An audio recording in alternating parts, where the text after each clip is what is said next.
Hello everyone, this is Prakash Shangani and this is our 23rd video of the video tutorial series IR for CSS. The topic of this video is Cold War. It's a very important topic and I'll request you guys to be attentive in this video. It's also a very lengthy topic, but I'll try to cover it briefly in this video. Okay, starting the topic of the Cold War. First I'm going to give you the concept of Cold War. What was it or why it is called Cold War. Why it is not called hot war or why it is not just called a war. ठीक है, तो उसमें ये है कि cold war से हम मतलब जो रेफर करते हैं वो करते हैं कि एक ऐसी दुनिया जो 1945 से 1991 तक थी जिसमें दो सुपर पावर्स ने एक दूसरे को कन्फ्रंट किया था और एक दूसरे से कम्पीट किया था अपनी ग्लोबल या रिस्पेक्टिव जो ग्लोबल लीडरशिप है वो मनवाने में. दो सुपर पावर्स थे, उनमें जंग थी. ठीक है, कि हम सुपर पावर मतलब एक ही सुपर पावर जो है वो ज्यादा ताकतवर और ग्लोबल लीडर बनना चाह रहा था दूसरे सुपर पावर को बीट करके. तो उन दोनों ने एक दूसरे से कम्पीट किया था. तो 46 या 45 इयर्स तक ये जो जंग चली थी इनमें, इसको हम कोल्ड वॉर कहते हैं. It was not just a war. ठीक है, एक दफा नहीं हुई थी, एक इवेंट नहीं है, it is an series of event. इसमें बहुत सारे इवेंट्स हुए थे. ठीक है, ये जो इतने पीरियड ऑफ टाइम है इसमें बहुत सारे इवेंट हुए थे.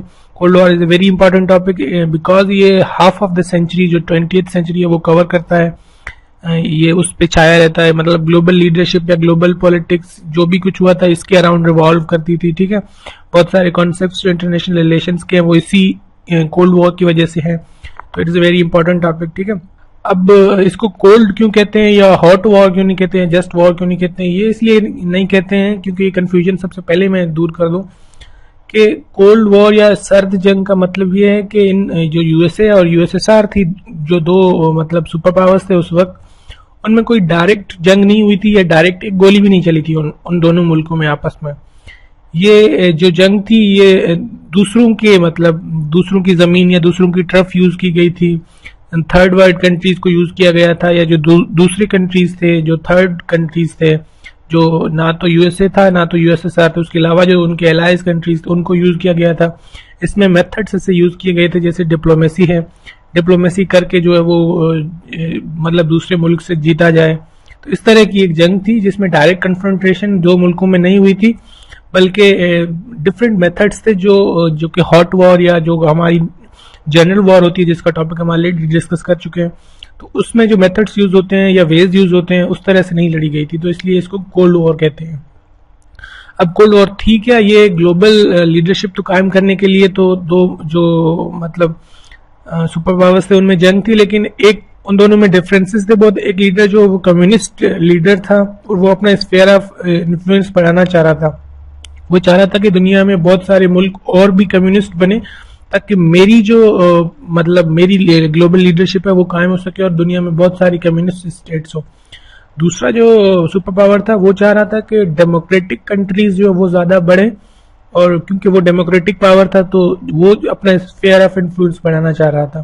तो इस तरह से इनकी एक जंग थी कि वो चाह रहे थे कि ज्यादा से ज्यादा कंट्रीज उनके साथ हो जाएं ताकि वो अपनी ग्लोबल लीडरशिप जो है वो मनवा सके या कायम कर सके.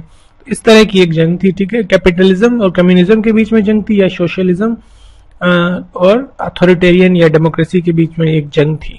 अच्छा जी, जो नेक्स्ट पार्ट है इसमें हम पोस्ट वर्ल्ड वॉर 2 सिनेरियो थोड़ा सा डिस्कस कर लेते हैं. इसमें इम्पोर्टेंट ये है कि वर्ल्ड वॉर 2 खत्म हुई थी तो हमें उसमें से कुछ चीजें जो है वो माइंड में रखनी है कि उसके आउटकम्स क्या थे.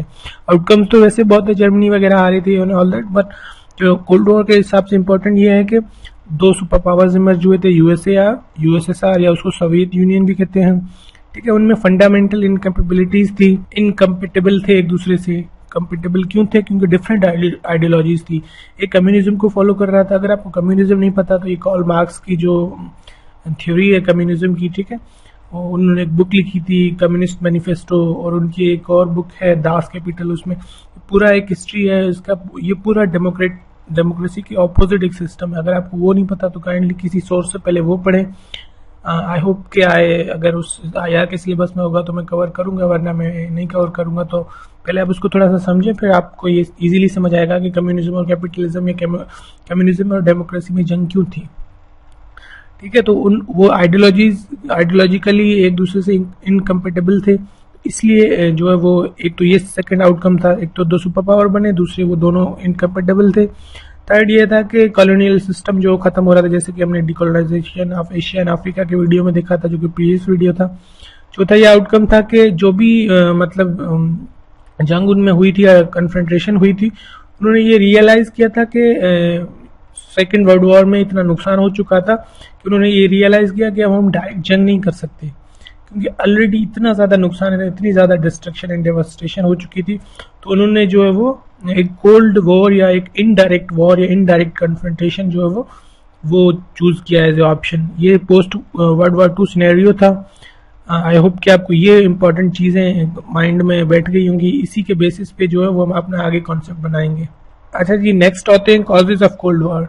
कॉजेज ऑफ कोल्ड वॉर में छोटे छोटे पॉइंट्स और भी होंगे, लेकिन मेजर 3 पॉइंट्स वो मैंने लिखे हैं। एक तो कॉन्फ्लिक्ट ऑफ इंटरेस्ट था, ठीक है, हर जगह पे। एक तो कम्युनिज्म के इंटरेस्ट थे, कम्युनिस्ट ये चाह रहे थे कि हमारा स्फीयर ऑफ इन्फ्लुएंस बड़ा हो या हमारी साइड पे बहुत सारे कंट्रीज हों, वो कम्युनिज्म पूरी दुनिया में फैलाना चाह रहे थे।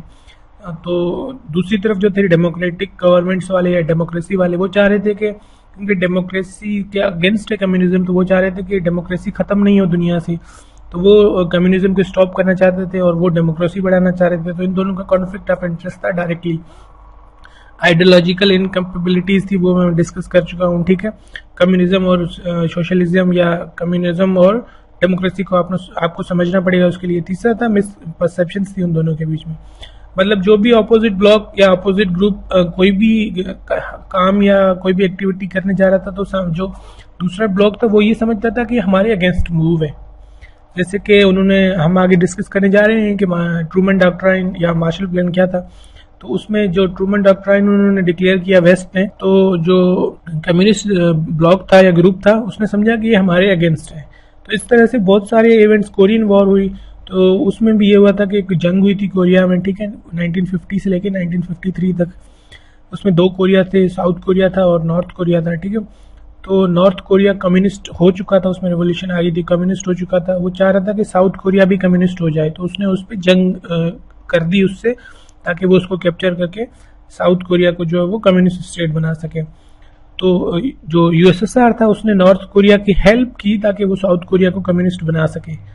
लेकिन यूएसए ने और जो वेस्टर्न एलायंस थे, उन्होंने जब देखा कि वो उसकी हेल्प कर रहा है ताकि वो उसे कम्युनिस्ट बना सके, तो उन्होंने साउथ कोरिया की हेल्प की ताकि वो उसे डेमोक्रेटिक ही रहने दें, या जो जिस फॉर्म ऑफ गवर्नमेंट उनकी थी वो ही रहने दें। इस तरह से इनकी एक जंग हुई थी, इस तरह से मिसपरसेप्शंस हुई थी, और जिसने लीड किया कि वो कोल्ड वॉर जो वो होती रहे। नेक्स्ट पार्ट है जी the cold nature of cold war. इसमें आइडियोलॉजिकल वॉर थी, जैसे कि हमने देख चुके हैं। कम्युनिज्म और डेमोक्रेसी के बीच में जंग थी, ये आइडियोलॉजीज थी, इनकी जंग थी। ये वॉर विदाउट वेपन्स थी, इसमें वॉर लाइक सिचुएशन थी। लगता यह था कि जंग हो जाएगी, अभी हो जाएगी, अभी हो जाएगी, यूएसए और यूएसएसआर के बीच में, लेकिन कभी हुई नहीं। उसके बाद आते हैं economic aid as a tool use हुआ था इसमें। ये बहुत इंपॉर्टेंट पॉइंट है, ये हम आगे भी डिस्कस करने जा रहे हैं, मैं आगे बताता हूँ आपको। इसमें फेथ इन वार प्रिपेयर्डनेस था, पर मेंटेनेंस ऑफ पीस थी। जंग के लिए हर वक्त तैयार थे, लेकिन पीस के लिए उन्होंने कोशिशें की थी। बहुत इंपॉर्टेंट पॉइंट है ये। वर्डी वार थी, लफ्जों की जंग थी, ठीक है। इसमें सस्पेशन और मिसट्रस्ट था, एक दूसरे पे जो है वो शक करते थे, मतलब ट्रस्ट कोई नहीं था, ठीक है, एक दूसरे पे। और ये जो सबसे इम्पोर्टेंट इसमें पॉइंट ये है कि इतना कुछ होने के बावजूद भी उनमें डिप्लोमेटिक रिलेशंस जो थे वो कायम रहे थे। यूएसए और यूएसएसआर के बीच में सेकेंड वर्ल्ड वॉर के बाद 15 ईयर्स तक जो है वो रिलेशंस या डिप्लोमेटिक रिलेशंस जो है वो ख़त्म हो गए थे। लेकिन उन्होंने फिर जो है सेकेंड वर्ल्ड वॉर शुरू होने के बाद, क्योंकि सेकेंड वर्ल्ड वॉर में ये दोनों एलाइज थे, दोनों एक ही साइड होकर लड़े थे, और जंग खत्म हो जाने के बाद दोनों दुश्मन बन गए थे। वो नीड ऑफ द टाइम थी उनको कि वो एक ही साइड पे लड़े, फिर वो दुश्मन बन गए क्योंकि उनमें आइडियोलॉजिकल इनकेपेबिलिटीज थी, ठीक है। तो इस तरह की नेचर थी ये कोल्ड वॉर की। ये डायरेक्ट कन्फ्रंटेशन नहीं थी, आइडियोलॉजिकल वॉर थी, वॉर ऑफ वर्ड्स थी, वॉर लाइक सिचुएशन थी, वर्डी वॉर थी, ठीक है। डिप्लोमेटिक फ्रंट पे भी एक दूसरे पे जो है वो मतलब इनकी एक वो जंग लगी हुई थी, लेकिन डिप्लोमेसी जो एक फॉरेन एम्बेसी या फॉरेन ऑफिस उनके बंद नहीं हो गए थे उनके, ठीक है, वो रिलेशंस उनके कायम थे। ओके जी, मीन्स ऑफ कोल्ड वॉर में थोड़ा सा ब्रीफली बता दूं आपको कि एक तो प्रोपेगेंडा होता था एक दूसरे के अगेंस्ट, एक जो भी दोनों स्फेयर थे या दोनों ब्लॉक थे, ठीक है। एक ब्लॉक था वो था कम्युनिस्ट ब्लॉक, एक था डेमोक्रेटिक ब्लॉक या वेस्टर्न ब्लॉक इसे कहते हैं, ठीक है। उन दोनों में मतलब प्रोपेगेंडा करते थे एक अगेंस्ट दूसरे के अगेंस्ट, ठीक है, दूसरी कंट्रीज में। अगर एक कंट्रीज में कम्युनिस्ट रिवॉल्यूशन आने वाली है तो वेस्ट प्रोपेगेंडा करता था ताकि कम्युनिस्ट जो पार्टी वो उसका मतलब उसको वीक किया जाए, ताकि डेमोक्रेसी या जो भी फॉर्म ऑफ गवर्नमेंट थी उनकी वो कायम रहे उनकी, ठीक है। डिप्लोमेसी थी, एक दूसरे के अगेंस्ट स्पाइंग करते थे एक दूसरे के अगेंस्ट, ठीक है। स्पाइंग का मतलब है कि जासूसी करते थे। इकोनॉमिक एड का अगर मैं यहाँ पे ऐसे मीन ऑफ कोल्ड वॉर बता दूं तो जो मार्शल ट्रूमन डॉक्ट्राइन था या जो मार्शल प्लान था उसका, उसमें ये टास्क था वेस्ट का या उसके एलायंस का कि जो डिस्ट्रक्शन हुई थी वर्ल्ड वॉर 2 में यूरोप में, तो उनको इकोनॉमिक एड प्रोवाइड किया जाए ताकि वो जो है वो रिवाइव कर सकें और वो बिल्कुल ख़त्म नहीं हो जाए या उनको जो कम्युनिस्ट स्फेयर में ना चले जाए। तो इसलिए यूएसए ने जो वो इकोनॉमिक एड उन्हें दिया था, तो एज ए टूल यूज हुआ था, economy as a tool use हुई थी उसमें कोल्ड वॉर में, ताकि जो स्फेयर ऑफ इन्फ्लुएंस है अपना वो कायम रखा जाए। पावर डिस्प्ले होता था इसके बाद, मतलब ताकत का मुजाहरा करते थे ताकि दूसरी कंट्रीज या तो डर के या अपने आप को सिक्योर मतलब फील करेंगे, ताकि क्योंकि जो ब्लॉग सबसे ज़्यादा पावरफुल होगा उसी के साथ लोग जाना चाहेंगे। क्योंकि मतलब रियलिस्ट पर्सपेक्टिव में अगर हम देखें दुनिया को तो हर कोई अपनी जो सर्वाइवल की जंग लड़ रहा होता है, तो इसलिए वो पावर डिस्प्ले भी एक as a mean of cold war था। अच्छा जी, इसके बाद आईआर के सिलेबस में जो उसने 3 फेजेस में डिवाइड किया है। सबसे पहला 1945 से 62 तक इसको कन्फ्रंटेशन का फेज कहते हैं। फिर डिटांत इसको बोलते हैं, ठीक है, इसका फेज आ जाता है। फिर उसके बाद रीअप्रोचमेंट का जो है फेज आता है। तो वो हम उसी फेजेस में इसको डिवाइड करने जा रहे हैं कोल्ड वॉर को। उसमें जो इवेंट्स हुए थे उनको थोड़ा सा, सबसे पहला फेज है कन्फ्रंटेशन का फेज, ठीक है, डेट्स यहाँ पे लिखी हुई है। कन्फ्रंटेशन का मतलब है कि आमना सामना होना या उनका जो है वो कन्फ्रंट किया था एक दूसरे को। उसमें जो वो एक्सपेंशनिस्ट एक्टिविटीज थी सोवियत यूनियन की, जैसे कि रशिया ने अपने पावर को जो बढ़ाने या स्फीयर ऑफ इन्फ्लुएंस बढ़ाने के लिए ईस्टर्न जो यूरोप में स्टेट्स थी, जैसे कि अभी आप मैप में देखेंगे तो छोटी छोटी स्टेट्स आपको नजर आएंगी। मैप में आपको आगे शो करने जा रहा हूँ, जिसमें मैं आपको बताऊंगा कि कौन सी स्टेट्स है जिसको रशिया ने वो अपनी सोवियत यूनियन जो थी उनकी यूनियन में शामिल करने की कोशिश की थी। तो वो अपने साथ शामिल कर रहा था, वो उन्हें कम्युनिस्ट आइडियोलॉजीज के थ्रू उनके लोगों को जो वो अपने साथ शामिल कर रहा था। तो वो कन्फ्रंट कर रहा था डायरेक्टली वेस्ट को कि मैं डेमोक्रेटिक कंट्रीज है जो उनको कन्वर्ट करूंगा कम्युनिज्म में। फिर जो यूरोपियंस थे और उनके एलाइंस थे वो इंटरेस्टेड थे फाइटिंग, मतलब वो इंटरेस्टेड थे कि वो अपनी कॉलोनियल टेरिटरीज को रिटेन करें, उन पर कंट्रोल करें और कम्युनिज्म फैलने ना दें, ठीक है। वो उसको स्टॉप करने की जो है वो कंटेन करने की कोशिश कर रहे थे। उसी सूरत में उन यूएसए का जो है ट्रूमन डॉक्ट्राइन एक पॉलिसी आई थी। अब ये क्या है, मतलब इसमें कंफ्यूज होने वाली बात नहीं है, इसमें बहुत सारे आगे नाम आएंगे, रीगन डॉक्ट्राइन, ठीक है।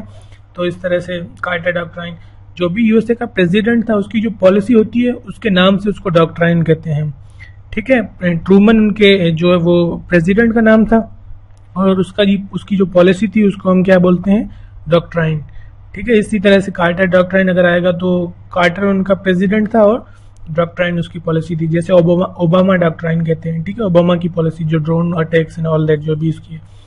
तो ट्रूमन डॉक्ट्राइन ये था कि मतलब यूएसए को जो वो उन कंट्रीज या उन लोगों को इकोनॉमिक एड या सपोर्ट प्रोवाइड करनी चाहिए जो कि थ्रेटन है सोवियत फोर्सेस से। सोवियत का मतलब है यूएसएसआर से या कम्युनिज्म से, ठीक है। तो उसमें उनके प्रेसिडेंट जो थे उन्होंने मतलब जो ग्रीस और टर्की उस वक्त इकोनॉमिक एड मांग रहे थे, तो उन्होंने उनको फैसला किया कि हम इकोनॉमिक एड देंगे, हम उन्हें पैसे वगैरह जो भी प्रोवाइड करेंगे ताकि वो कम्युनिस्ट थ्रेट है उनको, communist threat in a sense कि उनके हिसाब से थ्रेट था, अगर वो उनको एड नहीं देंगे, वो वीक कंट्रीज थे तो कम्युनिज्म वाले उनको अपने ब्लॉक में लेके जाएंगे। तो ये जो वॉर थी ये जो रशिया तो सॉरी उस वक्त नहीं था, जो यूएसएसआर था उसने मतलब डायरेक्ट जो है वो देखा कि open declaration of cold war है, ठीक है। इस तरह से ये भी मिसपरसेप्शन का पॉइंट था जो मैंने आपको ऊपर समझाया है, ठीक है। उसके बाद बर्लिन एक सिटी था जर्मनी का, ठीक है। अब मैं आपको यहाँ पे बता दूं कि डिवाइड हो गया था Germany west and east Germany में, वो आपको मैं मैप में दिखाता हूँ कि कैसे डिवाइड हुआ था या क्या किस रीजन की वजह से डिवाइड हुआ था। उसको हम बर्लिन ब्लॉकेड कहते हैं, ठीक है। उसमें यह हुआ था कि 1948 में या 47 में उन्होंने जो सोवियत यूनियन है जो ईस्टर्न ब्लॉक था जो उसने रास्ता जाता है बर्लिन से, ठीक है, उसमें उनको ब्लॉक कर दिया था। उनको ब्लॉक कर दिया था, और वेस्टर्न जो भी रूट्स या उसके सप्लाईज वगैरह कुछ जाते थे उनको जो है वो जाने से मना कर दिया था। तो उसको बोलते हैं बर्लिन ब्लॉकेड, वो हुआ था। उसके बाद ये एक स्पीच इंपॉर्टेंट है, मैं आपको यहाँ पे दिखाने जा रहा हूँ। अच्छा जी, विंस्टन चर्चिल, उनकी एक स्पीच है 1946 में, उन्होंने उसमें सबसे पहले वर्ड यूज किया था आयरन कर्टन का। Iron curtain has descended across Europe from Stettin to Trieste. Stettin और ट्रस्टीज दो सिटीज हैं यूरोप में, एक जो है वो जर्मनी और पोलैंड के बीच में वहाँ पे है, और एक ऑस्ट्रेलिया और वहाँ पे नीचे। मैं दिखाता हूँ आपको, मैप में दिखाता हूँ तो आपको सब आइडिया क्लियर हो जाएगा। ठीक है, तो सोवियत से जो वो अपना ईस्टर्न यूरोप में अपना एम्पायर बिल्ड कर रहे थे, वो उसने कहा था, और वो अटेम्प्ट करना चाह रहे थे कि डायरेक्ट कम्युनिस्ट पार्टीज वेस्ट में लिखा हुआ है, और वो सब ये लिखा हुआ है। ठीक है, आप यहाँ पे देख सकते हैं। अब हम आपको मैप में दिखाता हूँ कि ये सब चीजें कहाँ पे थी या कैसे थी। अच्छा जी, आई होप कि आपको ये मैप नजर आ रहा होगा। ठीक है, ये जस्ट पार्ट है, मतलब पूरा वर्ल्ड मैप नहीं है, ये जस्ट यूरोप का एक पार्ट है। तो इसमें आप देख सकते हैं कि ये जो रेड कंट्रीज है ये ईस्टर्न ब्लॉक था, या ये जो था वो उस वक्त का यूएसएसआर था। अब यहाँ पे रशिया है, ईस्टर्निया, लेटेविया, लिथुआनिया, बेलारूस, यूक्रेन, पोलैंड वगैरह, ये सब कंट्रीज जो थे वो यूएसएसआर के अंडर या उनकी यूनियन में थे उस वक्त। ये पूरा एक ही कंट्री था, और इसे हम सोवियत यूनियन या यूएसएसआर कहते थे। अब यहाँ पे आप देख सकते हैं कि जर्मनी, आधा जर्मनी रेड है, आधा जर्मनी व्हाइट है। जो व्हाइट साइड है ये वेस्टर्न कंट्रीज या वेस्टर्न कंट्रीज के एलाइज थे। जर्मनी को डिवाइड कर दिया था उन्होंने, एक ईस्टर्न जर्मनी हो गया था जो कि सोवियत के साथ था, एक वेस्टर्न जर्मनी था जो कि उनके साथ था, वेस्टर्न एलाइज के साथ था। इस तरह से इसका कैपिटल जो था वो बर्लिन था, इसका कैपिटल था वो बॉन था। इस तरह से आप देख सकते हैं कि ये पूरे आधे आधे कंट्रीज, मतलब कुछ कंट्रीज यहाँ से इनकी साइड पे थे, कुछ कंट्रीज इनकी साइड पे थे। जो स्टेटिन टू ट्रस्टीज का विंस्टन चर्चिल ने बात की थी, वो स्टेटिन यहाँ पे कोई कंट्री मतलब सिटी है, और ट्रस्टीज यहाँ पे कोई सिटी है। तो इस तरह से उसने कहा था कि यहाँ से लेके यहाँ तक आयरन कर्टन जो वो बिछाया जा चुका है, जिसमें से वो डिवाइड करता है एग्जैक्टली दो जो ग्रुप्स थे उनको आपस में। आई होप कि आपको इससे आइडियाज क्लियर हो गया होगा पूरा कि किस तरह से उनमें जंग थी या क्या हुआ था। फिर हम फर्स्ट जो कन्फ्रंटेशन का फेज है उसको अगर हम कंक्लूड करें, फर्स्ट फेज को कंक्लूड करते हुए मैं आपको कोरियन क्राइसिस का मैंने आपको बता दिया। ठीक है, कि कोरियन क्राइसिस में क्या हुआ था, और ये हुआ था 1950 से 1953 के तक। फिर न्यूक्लियर मतलब न्यूक्लियर जो स्फीयर था उसमें ये हुआ था कि सबसे पहले 1945 में जो यूएसए था वो न्यूक्लियर हो चुका था, उसने सेकेंड वर्ल्ड वॉर में जो वो एटम बम गिराया था जापान के दो सिटीज हिरोशिमा एंड नागासाकी पे। तो सोवियत यूनियन ने जो 1949 में वो भी न्यूक्लियर हो गए थे। तो इस तरह से बैलेंस बराबर हो गया था। अब वो भी न्यूक्लियर थे, वो भी न्यूक्लियर थे। पहले जस्ट एक न्यूक्लियर था तो वो सुप्रीम था, उसके पास ज्यादा वेपन्स थे तो वो कंट्रोल कर सकता था चीजें। अब उसके बाद एक और बहुत ही इंपॉर्टेंट डेवलपमेंट हो जाती है कि सीएटो एंड वार्सा पैक्ट जो है वो कर लेते हैं। उसमें नेटो है, सॉरी यहाँ पे सीएटो भी था, उन्होंने किया था, लेकिन सबसे इम्पोर्टेंट जहाँ पे जो है वो नेटो है। नेटो जो है वो नॉर्दर्न अटलांटिक ट्रीटी ऑर्गेनाइजेशन है। ये 1949 में बनी थी, ये 1949 में बनी थी। इसमें जो भी ये मैंने आपको ऊपर दिखाया है, जो भी वेस्टर्न कंट्रीज थे उनकी एक अलायंस थी कि मिलिट्री ऑर्गेनाइजेशंस थी ये। इसका पर्पस ये था कि वो जो सोवियत यूनियन का थ्रेट था उन्हें, या कम्युनिज्म का थ्रेट था, उसको जो है वो ब्लॉक करें। अभी भी ये है, अभी भी ये जो है कोशिश करते हैं कि जो नॉर्दर्न अटलांटिक में कंट्रीज हैं, यूएसए हो गया या जो भी यूरोप के वेस्टर्न कंट्रीज हैं, इनकी एक ऑर्गेनाइजेशन है। तो सोवियत यूनियन ने इसके अगेंस्ट 1955 में वार्सा पैक्ट बना लिया था। उसका भी यही काम था कि वो इसके अगेंस्ट लड़े। ठीक है, फिर construction of Berlin wall. Berlin wall का कंस्ट्रक्ट हो जाने का मतलब है कि जर्मनी को दो हिस्सों में डिवाइड कर लिया था इन्होंने। यहाँ पे एक वॉल बना ली थी, यहाँ पे पहले फेंसिंग थी, फिर एक प्रॉपर वॉल बना ली थी जो डिवाइड करता था जर्मनी को ईस्ट जर्मनी और वेस्ट जर्मनी में। तो ये सब चीजें हुई थी फर्स्ट फेज में। आई होप कि आपको यहाँ तक चीजें समझ आई होंगी, क्योंकि ये वीडियो बहुत लंबा हो जाना है, तो मैं आगे की जो दो फेजेज है वो नेक्स्ट वीडियो में डिस्कस करूंगा। आई होप कि आपको ये चीजें समझ आई होंगी। Kindly share this video. Thank you very much.